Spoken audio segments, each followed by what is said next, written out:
Are we live? Where am I at on YouTube? Oh man, I don't see myself here yet, so we'll see if it's going to work. Why does it say waiting for me?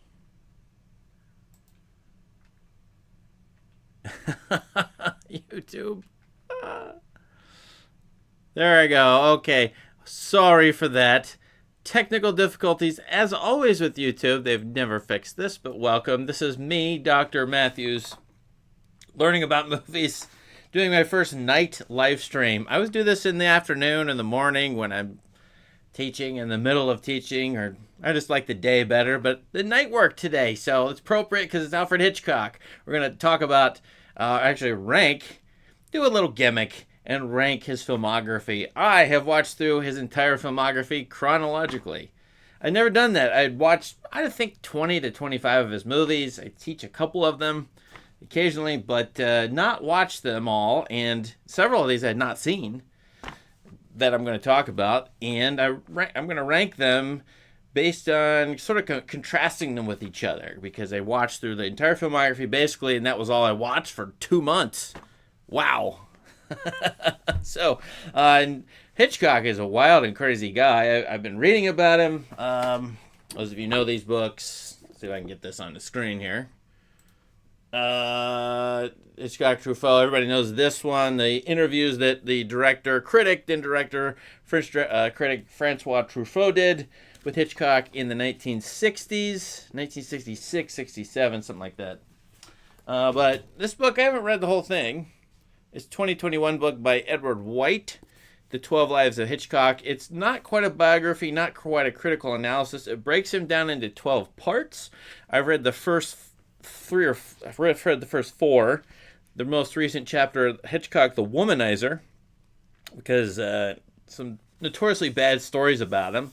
I hate to mention that first. Well, you got to mention that first, but it has some interesting chapters in it. So, whatever. You go on Amazon and check it out. But anyway, I've been reading about this. So, I have lots to say, probably. Well, I'll try to do this quickly as well. Keep this short and sweet as we do this little gimmick of ours, trying to rank them. But come on, can you rank these things? But let's talk about them. So, I got my little wheel here.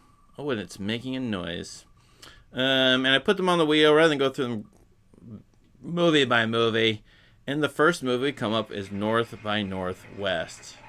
I hope you can't hear that because it's giving me sound effects I didn't turn off. We got North by Northwest. Okay. This is a movie I've always had some weird troubles with. One, I'm from the Hoosier State, Indiana, and they have a scene in and around the place I grew up that looks nothing like it. And it's the scene where Cary Grant's being chased by the airplane. Looks nothing like it. This is filmed in California. That's a minor quibble.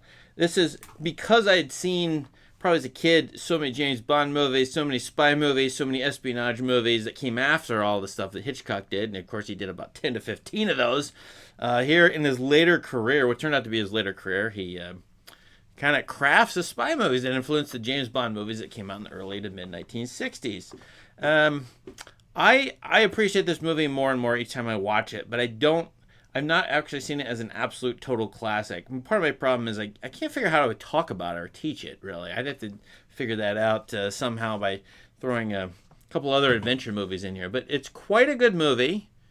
It's really, the performances and the casting are spot on. And that's what Truffaut and Hitchcock talk a lot about in their interview book, is the importance of the perfect casting. It criticized negatively all kinds of casting choices, including Hitchcock himself in his filmography. So, pretty good movie. I'm going to put this in B tier and probably suffer the scorn of the internet. It's not a very good idea to start out like that. I think that's right. By the way, I did rank all these on letterboxd.com. You can follow me there. I forget how I rank them. So this list right here, this tier list, is definitely going to contradict. There's almost no doubt about it. Whatever I have on Letterboxd. Pretty good movie to check out, and a classic according to everybody in the world. All right, what's next? Sometimes I'll talk a lot about these, but maybe Saboteur. Okay, already I'm confused because Hitchcock made a movie called Sabotage, And he made a movie called Saboteur. In fact, we could say his titles are generic and meant to be, I think, on giant movie theater marquees. If you want to see his titles, I mean, think about them. Psycho, Blackmail, Murder, Secret Agent, Sabotage. I mean, you go through the list, and they're all these bland, sensationalistic suspense sort of titles. There's not... Are there any... North by Northwest isn't bad. I mean, it's more clever or more weird than the other ones, but a lot of these are like this. So Sabotage is in the 30s. Saboteur is 1942, a propaganda era movie, World War II prop. This is propaganda. What's funny about this is the precursor to North by Northwest. A dude who's wrongly accused of maybe it's a murder. In North by Northwest, is it a murder? He's just accused of being a spy. But anyway, in Saboteur, the guy has to flee the law, but go find the killer who's part of this giant conspiracy of, I think, totalitarian fascists who are like secret society types in the United States.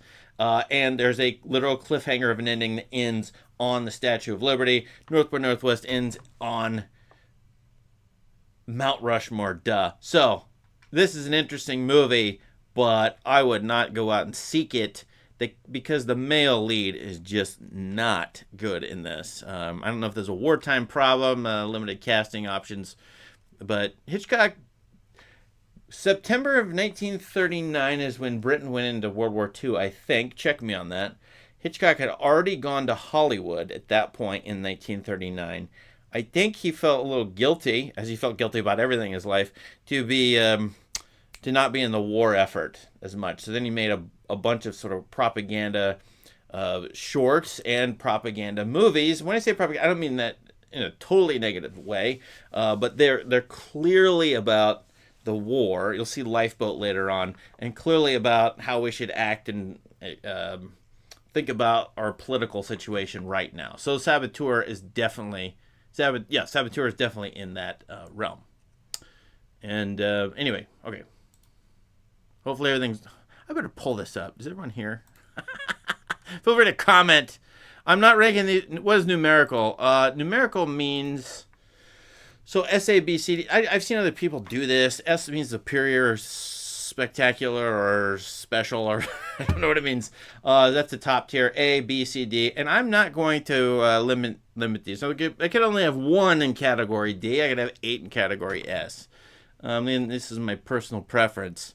The other time I did the Coen Brothers, I limited the tiers to like 3 to 4 movies per tier. Well, I'm not going to do that today, I think. Everyone should watch this movie.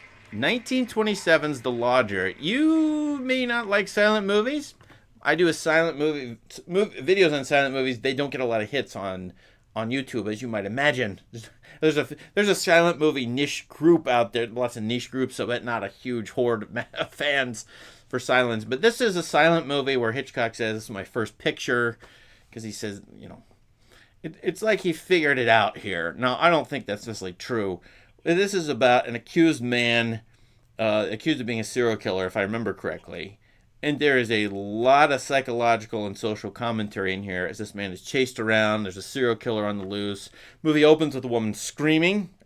Close shot of a woman screaming. I mean, you can always find Psycho in his later movies, in his earlier silent movies. He made about, I think, 9 or 10 silent movies. By 1930, he's making the talkies. But he learned a lot from making silent movies. This one would always come back. The serial killer, the innocent man, wrong man being chased around. What did he make that movie? 12, 15 times? North by North. We'd already had 2 of them. And then the serial killer movie. In 1972, he releases Frenzy, which is 45 years later. Very similar to this movie, set in Britain. I think London, maybe. And but this is actually a really quite good movie for anybody. I don't care if it's silent or not. It will surprise you how good it is. So I'm going to, if I can find it, there it is. I'm going to put it in A. Because partly because it's quite good on its own, partly because it has a lot of significance to his whole overall filmography. So go check that one out. It is in the Criterion Collection. And the ending is really interesting. I mean, a lot of Hitchcock endings are interesting. This one in particular. Okay. I've done a video or 2 or 3 or 10 on this. I've taught it a lot. I've watched it 5,000 times. Go check it out. I mean, this is his best movie. And unfortunately, Francois Truffaut agrees with me. I try to be my own person, but I read Hitchcock Truffaut, and it's basically what he says. So I can't be novel or different. Where are you at, Rear Window? Yeah, it's my favorite, but I would say a lot of these movies, including North by Northwest, as a kid watching them, I didn't get them. You know, an 80s, 90s kid. That they were slow, that they were weird. Partly because they're for an adult sensibility. Hitchcock's making movies in the middle of the 20th century when the main movie-going audience is adults, ordinary citizens, and he thinks of his audience as primarily female-driven. So you get so many female protagonists in his movies, or compare-contrast female protagonists, as we'll see in these, with two females comparing themselves with each other or with themselves, and having some angst and anxieties and difficulties. So because of that, they're more adult. In a lot of ways, and I certainly don't mean pornographic, although one could read that into Hitchcock, but adult in the sense of like you need to be mature. It's helpful to be more mature in that life experience. I think that's the case with Rear Window. So it took me 2 to 3 times to understand this movie to some degree, and I really love it now. I wonder which movie I would recommend to start with, though. I'm not sure. Oh, I confess. Another title like.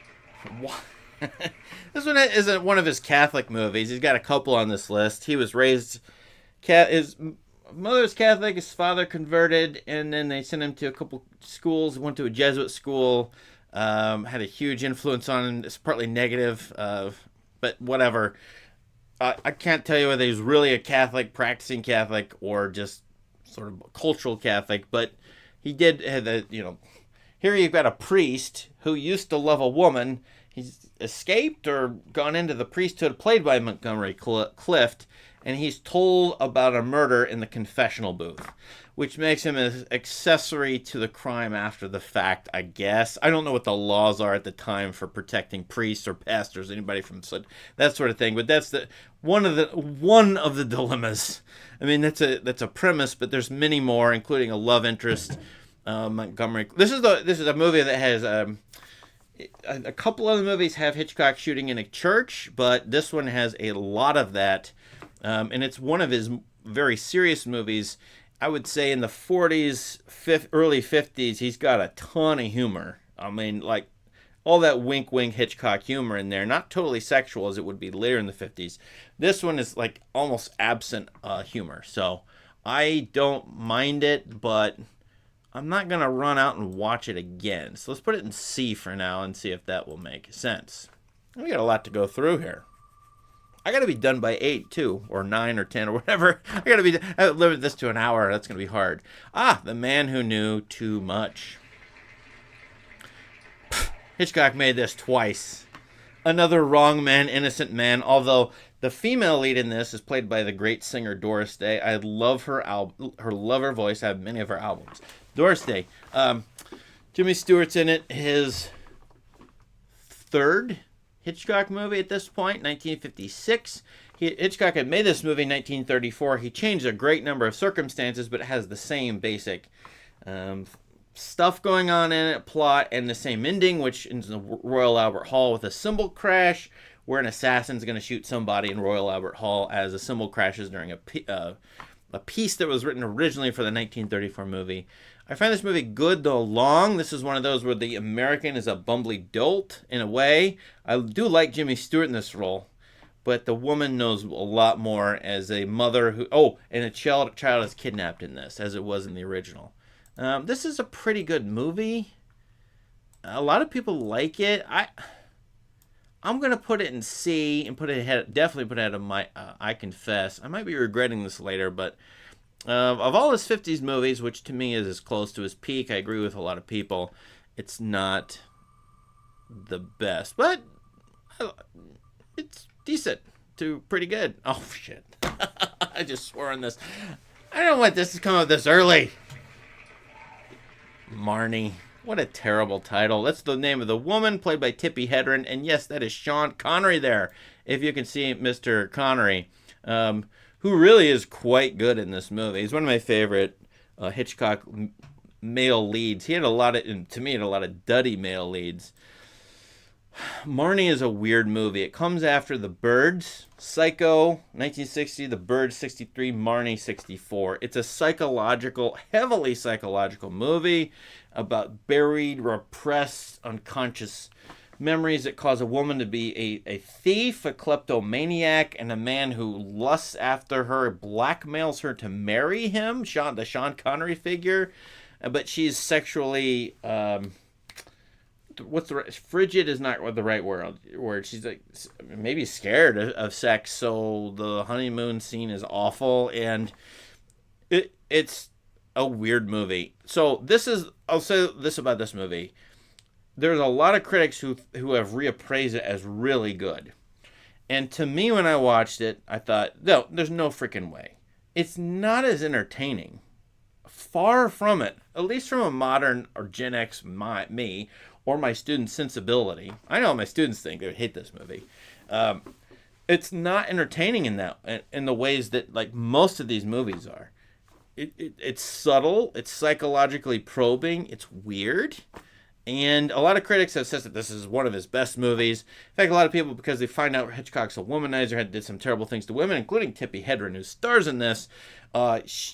Now this is a movie that reveals his terrible unconscious guilt in the figure of the Sean Connery character.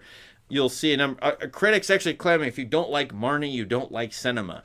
Which I think, I always hate those declarations. It's not like you should... Anyway, I'm not going to argue here. I said it's the worst movie on this list, in my opinion. I put it on here because I want to mention it as... it's either a triumph or a falling off for old age Hitchcock, who was about 63 when he wrote, but made the movie, directed the movie. Let me check in with the light. Oh, this is awesome. Great. There's a lot of people here. Rope! A single locale movie set in an apartment, and really a movie experiment because it looks like it's all one shot. It's not. But a lot of advanced stuff going on in this movie with coordinating 8 to 10 to 15 to 20 minute takes. Jimmy Stewart stars as a guy who was maybe an amoral would-be murderer, but he has a change of conscience at the end of the movie. Should I say that? And he comes to test the two guys who do murder somebody. The movie opens with a murder with a rope. Almost no gun murders in Hitchcock. There are ropes and pushing people out of buildings. And so I don't mind. This is his first color movie. I don't mind it. I've never loved it like you all have. Or there's some people I know who just love this movie. But because it's not edited at all, I think cutting shows you an artist's style. I just think that's most the case for the directors, like how fast you cut, when you cut, how often, etc., etc., and what you cut to. So because there's no cuts in this movie, then it will feel slower, like 1917, a number of these sort of single take experiments. And I think this is just a different Hitchcock experience. So it's very moralistic as well. It has moral messages in it about why you shouldn't be an amoral murderer like Raskolnikov in Crime and Punishment. So, I didn't love it for that reason. So I'm going to put it here, and I definitely want to watch this over I Confess. Okay. I could do this all day long. Okay. Very exciting to mix this up. But a lot of people like Rope, so check it out. Oh, yeah, I love this poster, too. I don't know where to get it. Stranger on a Train. Posters from Letterboxd. One of my absolute favorites. I love this movie to death. I think it's fantastic. It's a typical Hitchcock setup. Like Rope. Rope does the same thing. Stranger on the Train is 3 or 4 years later, where you've got an amoral psychopath type guy, and then you got a more innocent, naive guy who's got somewhat of a conscious, don't really want to murder, but okay, maybe I will. and the one just talks the other one into it. So like a buddy pair going about murders. Here, two guys on a train. Trains would be important in Hitchcock. They meet up and decide, make a deal, and decide to murder each other's. What are they going to murder? One's going to murder the guy's father. The other's going to murder wife or fiance. So one guy does it. The other guy can't or doesn't know how to pull it off, but he's sort of a naive, bumbly American tennis player. I love this. It's so good. The ending is wild. It is a classic. Now the question is it S tier? Like, what the heck does S mean? I don't know. I'm putting it up there. I could watch this every year. It's easy. Great black and white noir in it. Hitchcock fell in love with tilted angles in that movie. He's got a stretch of 2 or 3 movies where he has like 5. I won't exaggerate. 100 tilted angles. Just that's in the wheelhouse. Blackmail. Many of you have not heard of this movie. I find this fascinating. It's 19. Oh, there's only 2 silent pictures on here. He probably made 10 to 15. Well, I said 9. 9 silent movies. I think that's 10 to 11 is right. This is 1929, and a guy on a jury votes guilty for a. Is that the. Okay, I better check on this because I'm probably getting them mixed up. The guy on the. Oh, I don't have my keyboard. I think this is the one where the guy on the jury votes guilty, but he just falls in love with this woman who he thinks is guilty, and then he goes to figure out the case, and maybe she hasn't done it, or maybe she has done it, and she's a seductress. I don't know. It's a fun movie. This movie has a rape scene in it by an artist, painter, and so there's a lot of stuff in like Psycho. You can watch Psycho. If you've seen it, you'll see it in Blackmail. There's a number of things in these older 1920s, 30s movies that show up in the 50s and 60s movies, and the more famous ones. So, Blackmail, it's okay. And I'm definitely, I like it. But I'm putting in D. I don't know if it's better than I Confess or not. Anyway, that's a quibble. He's got one called Blackmail, and 2 years later he makes one called Murder with an exclamation mark. And then we have Dial M for Murder. And so everybody expects a dead body in Hitchcock. That's where when you get to, I'll probably talk about it, To Catch a Thief, 1954, opens with a woman screaming into the camera, and she screams, "My jewels have been stolen." And it's just about a jewel thief, not about murder. But Dial M for Murder. Now here we go. A lot of these silent movies that Hitchcock made, they're based on plays. They look like film plays. Here is a movie that's kind of like that. He sort of poo-pooed this. I love this movie a lot. It's a first Grace Kelly movie. It's set in England. It's an American crime novelist having a secret affair with a woman, a wife, and the husband knows and wants to murder her. And the husband is great, played by Ray Milland. I should have mentioned, by the way, Robert Walker, Strangers on a Train, along with Anthony Perkins, maybe somebody else, best villain performance in Hitchcock. But Ray Milland plays a really suave, cool, intelligent talker in this movie. I just love the way how he appears in this, and I love Grace Kelly in it. So I like this better than other people, and I like it way better than Hitchcock, who just didn't consider it. I'm putting it in Nate because there's another one of those. It's so many weird cockamamie details in it for a murder mystery. I just love it, though. Some of that's Grace Kelly, I think. A movie you haven't heard of, probably. Not on many lists. I'm Young and Innocent. 1937. He's in this spy phase. He made several spy movies, which we'll talk about. Young and Innocent, though, is a guy's accused of murder. Runs away and runs into the British countryside and meets a young and innocent woman who thinks he's hot, and she harbors him. There's a lot of comedy in this. It's a little screwballish, in fact, but screwball and noir together. Hitchcock loved contrast to the city and the country. It's like the one of the most obvious contrasts he could do, other than blonde and dark-haired women and stuff like that. But I like this movie because of the contrast that makes sense. It has a little bit of fun with the premise, and it's got a masterful shot that starts in the ceiling and comes all the way down and goes all the way through a dining hall to reveal a killer, which prefigures what he would do, 8 years later in Notorious. And it's it's fun. So I'm gonna claim it here because you're not gonna see people love it on the internet. Where the heck is? Oh, there it is. Better than I could, put it there. Before I confess. There we go.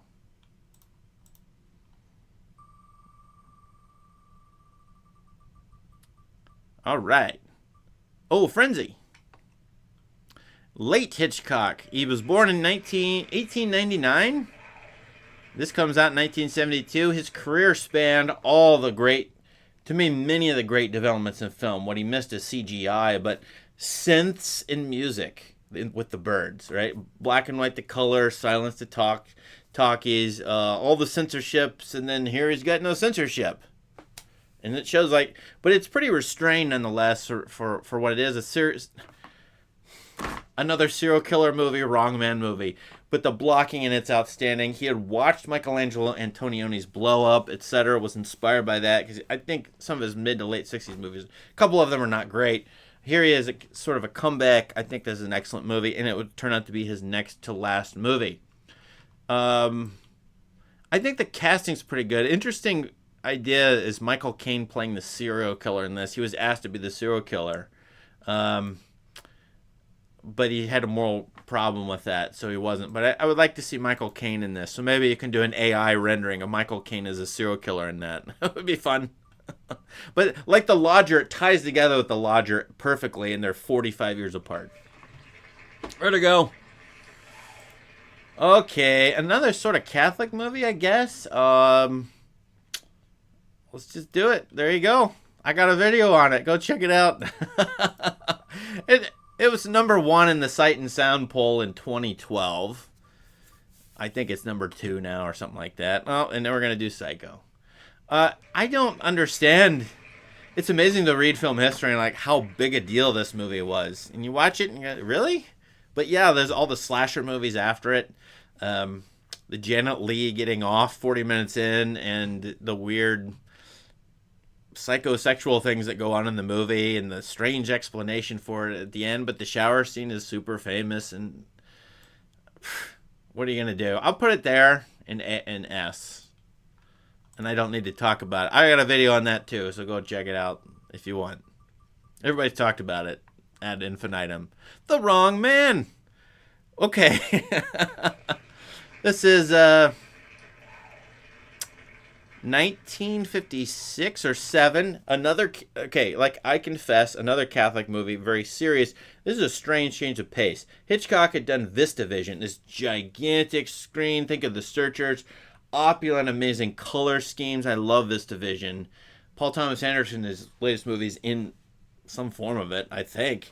Hitchcock, 3 movies doing that, and switches to black and white realism and says this movie is word for word exactly what happened in real life. And wouldn't you know, it's a wrong man. Henry Fonda is perfect in this. Vera Miles is in it. The only thing, it kind of goes off the rails in a couple moments. But the psychological fear of everything, and here finally, Hitchcock had a fear of policemen, but I think a lot of his police inspectors before this would boring, upright, personas. In here, the police are really grubby. It's he's almost in the side of becoming a libertarian or something. The police are awful. We're gonna catch the wrong guy and hoodwink, accuse him of a crime he didn't commit. It's a great, great movie. I used to not like it, but now I do. Because I watched it with clear eyes. I'm going to put it... It's an A, but I don't know where to put it in front of The Lodger behind it. Somewhere around there is good. Go check that out. That's an interesting movie. But again, that's he makes a movie called The Wrong Man after he made 10 to 15 movies that had wrong men in them. Here's another one. The 39 Steps. One of my favorite, if not my favorite, pre-Hollywood Hitchcock movie. Memorable scenes, memorable characters. I did a video on it. Robert Donat is in it, and is a great lead. as a guy falsely accused runs in the countryside, woman harbors him. I mean, we're going to say the same things over and over. So I strongly recommend this as an earlier Hitchcock movie if you haven't seen it. And it should watch really well, or pretty well to really well. Especially if you like North by Northwest. But 1930s is a different flavor than the late 50s. Pre-war, post-war. No CIA, no FBI. Then you got them. So anyway, Hitchcock was drawn to pop psychology and like doing some mock Freudian stuff. Spellbound is that for sure. A female psychologist played by Ingrid Bergman falls in love with her patient, who's played by Gregory Peck. I do not like that much. I'm sorry. I just can't. I was glad to see that Francois Truffaut basically said the same thing. I don't like him in Hitchcock movies. He's sort of stiff. But he plays he's a buried or repressed memory, and she's got to get it out of him. And then Salvador Dali contributes to this movie through a dream sequence or two. It's so weird. It is in the Criterion Collection. I did not love it because I can detect the BS in Hitchcock messing with people who think they know that all about psychology in the early 20th century. They don't know. I know nothing. But this is not a bad. I warmed to it after thinking about it. I did not enjoy the experience of watching it. It's so weird. I'm gonna put it. I got a lot of C tier. I think this has got to be it for the C tier, right? I'll put it at the front because I know I want to rewatch it just to see if I just have the same opinion about it or not. Again, it's in Criterion, which is strange. There's several movies here I think should be in it but aren't. I finally gave this movie, The Birds, a real good hard watching. It was very valuable to watch it in the chronological order. It made a lot more sense to me watching through like 40 to 45 Hitchcock movies and hit The Birds. Because this is, he would do something for 2 or 3 movies and then just go in a completely different direction. This was messing around, experimenting. And so here, I want to say for the first time, not exactly. I'm sure you can find an exception. Spellbound might be it, but here you've got a mysterious, almost metaphysical movie about an apocalypse. It's almost science fictional, but it's not. It's almost fantasy, but it's not. I don't even know what it is. But I love Tippi Hedren in this. She's like perfect. This mysterious lady walking to this remote California community of Bodega Bay from San Francisco. Again, city-country dynamic. Maybe causing the bird attack, maybe not. The theory's in the movie. But I finally figured, and here more children under attack and harm. Hitchcock's an entertainer, and he finds that to be useful in a number of movies. Children kidnapped, attacked, blowing up. Spielberg would do the same thing, So I think, by the way, mass entertainers are going to keep doing that, by the way. Kids under attack. That's just what's going to happen.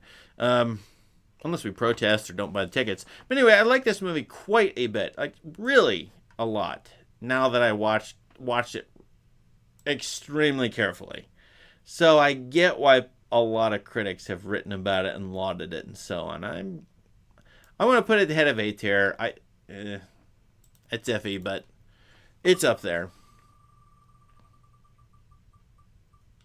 I'll answer your questions later. I'm not even looking at the chat, so hopefully my mic's working and all that.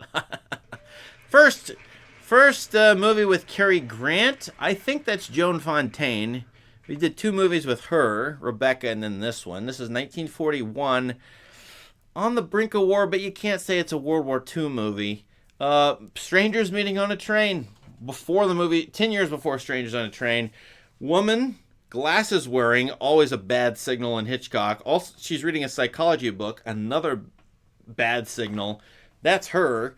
And a man walks into her compartment. It's Cary Grant. She falls in love with him, but he could be a murderer or terrible things. That's what suspicion and paranoia. You've got to be paranoid to watch a Hitchcock movie. This movie suffers from an ending that is not ambiguous. When you watch it and you think about if it were made in the 90s, how different it would be. The ending and the moral I won't even. No, I'm not going to give it away. It's a decent movie. Not spectacular, but it does have Cary Grant, whom I like. Did I like it that much? Yeah, I did. I think I did. I put it in B. And that was the follow-up to Rebecca, his first Hollywood movie. So I think it's his second Hollywood movie. And it wouldn't work with Grant until the mid-50s, so 15 years later.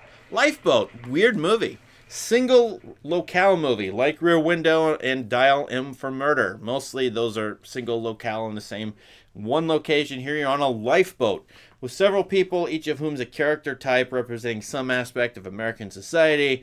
And will they get along to get back to safety, or will they get captured by Germans who are patrolling the Atlantic? They've wrecked and are now in a lifeboat altogether. And a German is in the boat with them, and this is World War II era.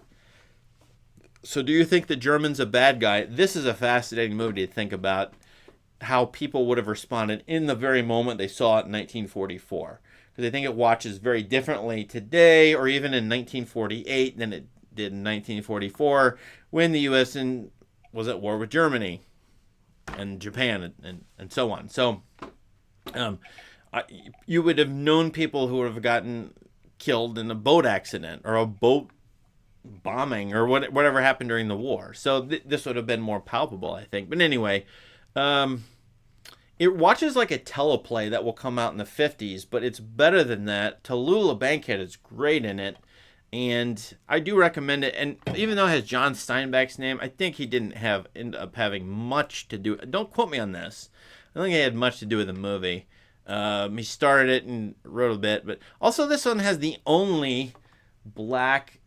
Is this right? There's only 2 or 3 black speaking characters in all of Hitchcock. I'm not kidding. And this one has a sort of kind of like one of the 8 people in the lifeboat is an African American, and the rest of it is all white people stuff.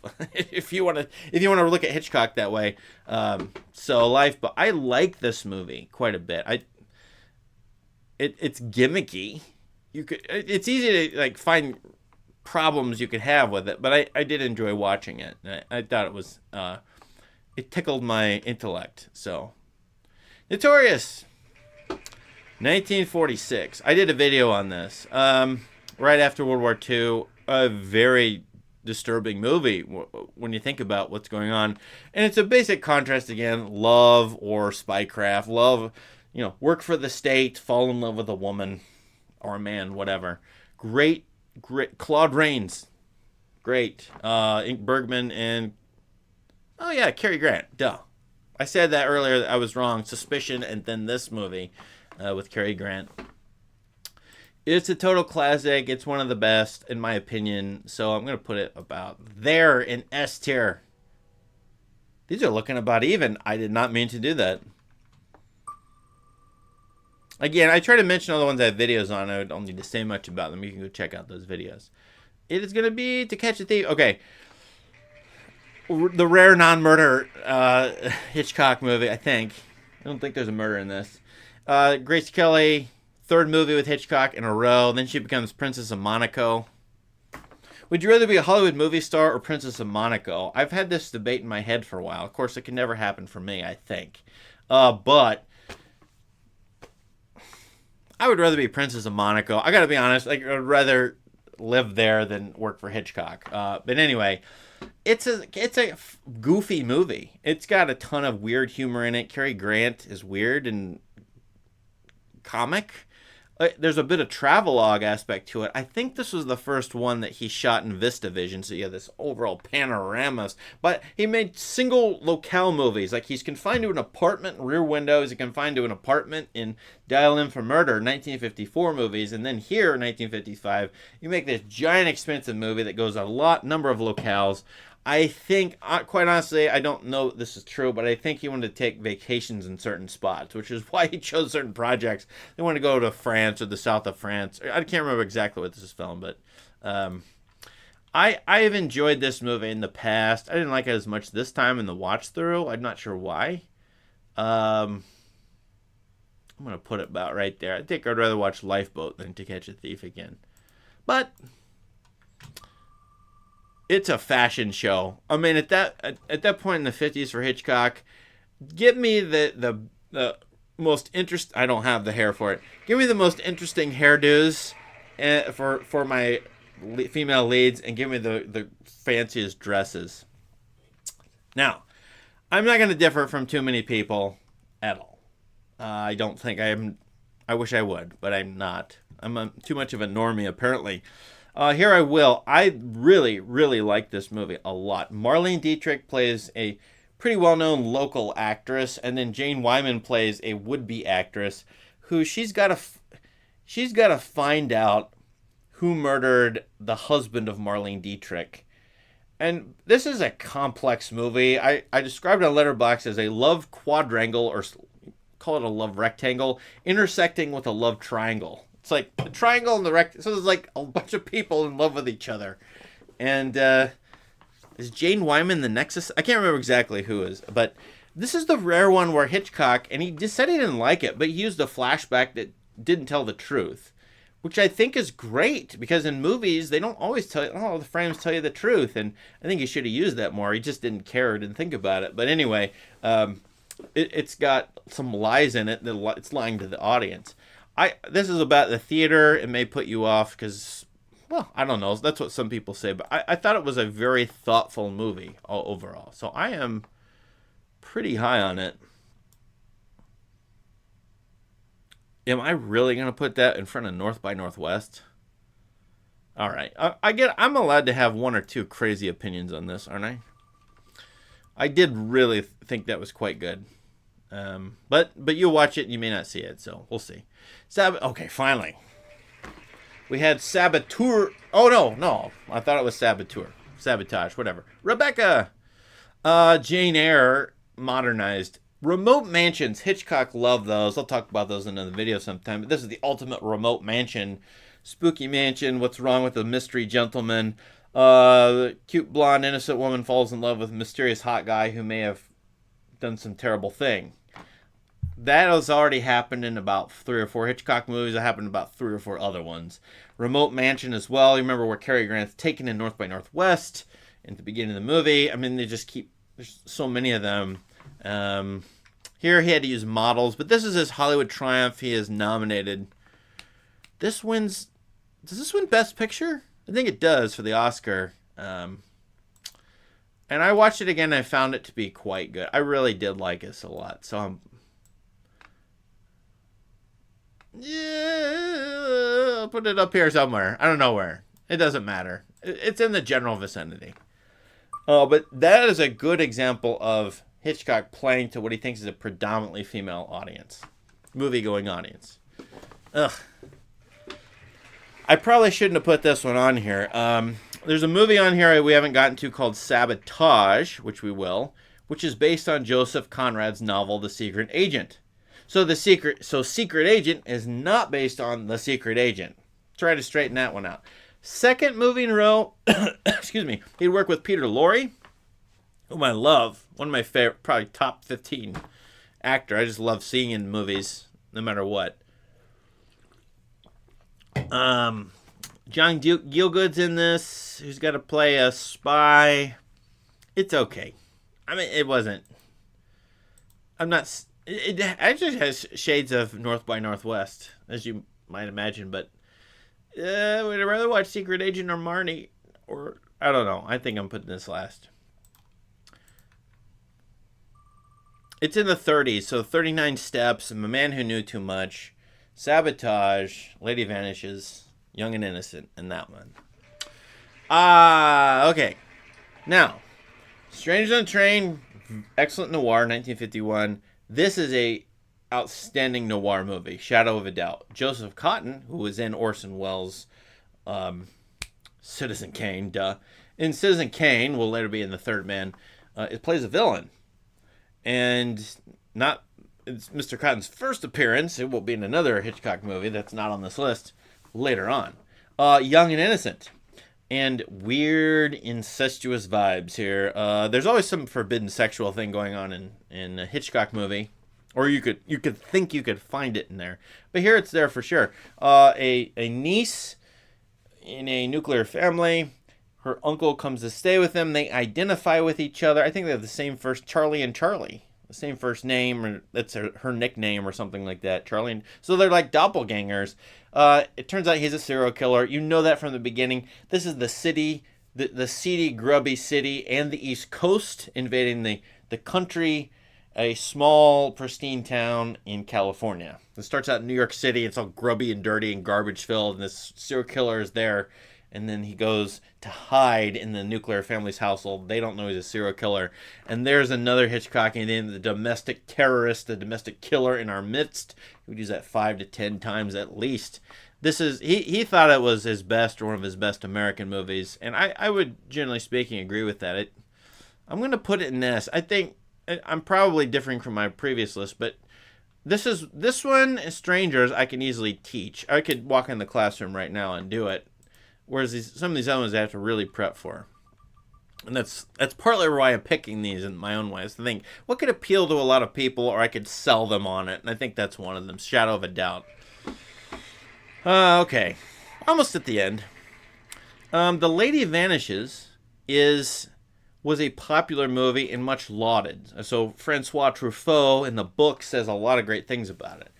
I watched it. I've seen it a couple times. Like, we're on a train. It's continental Europe. It's World War II is kind of sort of brewing, 1936, 7, 8. And here's the nice British people noticing something's wrong, while the Continentals say, no, nothing to see here, move along. Where an older woman vanishes on a train. That's the Lady Vanishes. And then two people go hunting for her, a young woman and a man she meets, who I think she's got the hots for. And they find a conspiracy. Who knew in a Hitchcock movie you'd have a conspiracy? This movie, I would say people should watch. It's in the Criterion Collection for the historical and cultural value, in critical value, because a number of people like it. But I'm not recommending it because I cannot see it. I mean, I can't see the value of it. I wish I could. But it's got some long, boring passages to me. I wasn't as entertained by it as some of these other ones. So I put it right around here in the C tier. 2 more to go. And they're both from the 1930s. Pre-World War II. And Hitchcock worked in the British film industry, if I hadn't said that, before he went to Hollywood in 1939. So this is another British film, Sabotage, not to be confused with Saboteur. Try to keep them straight. Okay, you got to see this movie. And it may not be great, but just go watch it and don't read a word about it. Now, if you thought the shower scene was shocking, or you thought whatever in Hitchcock was shocking, this has my number 1 shocker in it. And that's all I'm going to say about it. But it is 1936. It does have domestic terrorism in it. Hitchcock, to me, is an entertainer, not a philosopher. He panders to his audience somewhat. He was interested in what could make people show up to the box office so he can make money, in part. I'm not putting that over To Catch a Thief. Dang, really? Am I going to put it there? No. Oh, I'd rather watch. Okay, that's where I put it, in C. There we go. Oh, I don't need to spin. Duh. The Man Who Knew Too Much. This is the first one. You could do the exercise. Which is better, the original or the remake? I think most people like the original. That's this one with Peter Lorre, who's, I think, a bad guy in this. Another one in the Criterion Collection can easily be found in a great edition. This one's shorter and more efficient than the Jimmy Stewart one from the 1950s.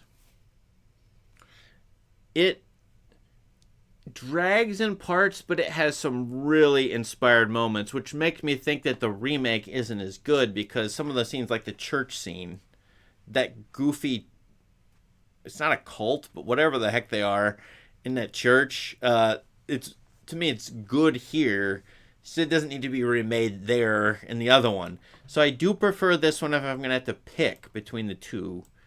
I'm going to put it somewhere. I'm going to put it there. And that completes our list. Now, I've left off 20-some.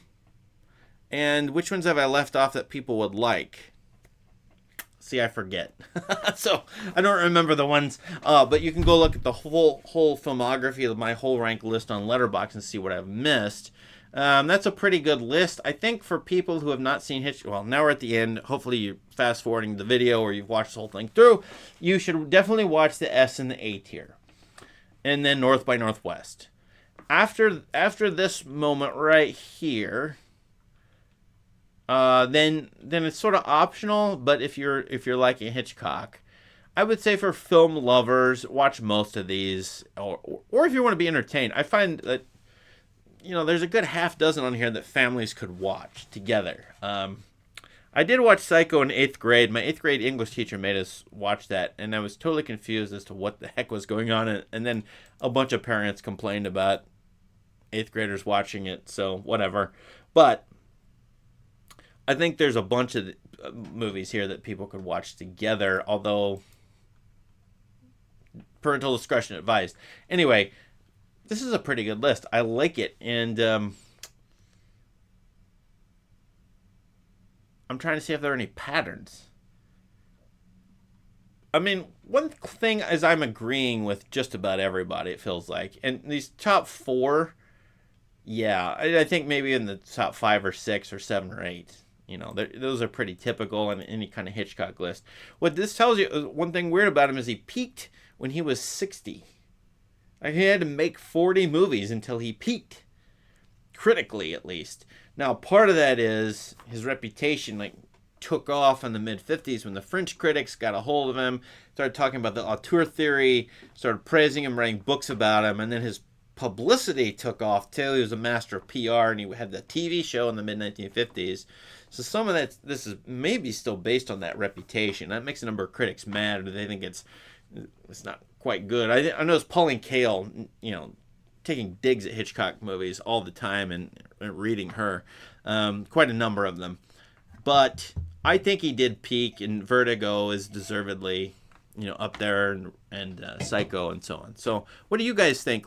I only have a few minutes here, and then I got to do other things. Oh, there's way more people here than I thought. Subscribe to Substack. I'm going to check out the chat. What do you guys think about this ranking? What would you say? How would you do it yourself? No one loves cliffhanger instance. What?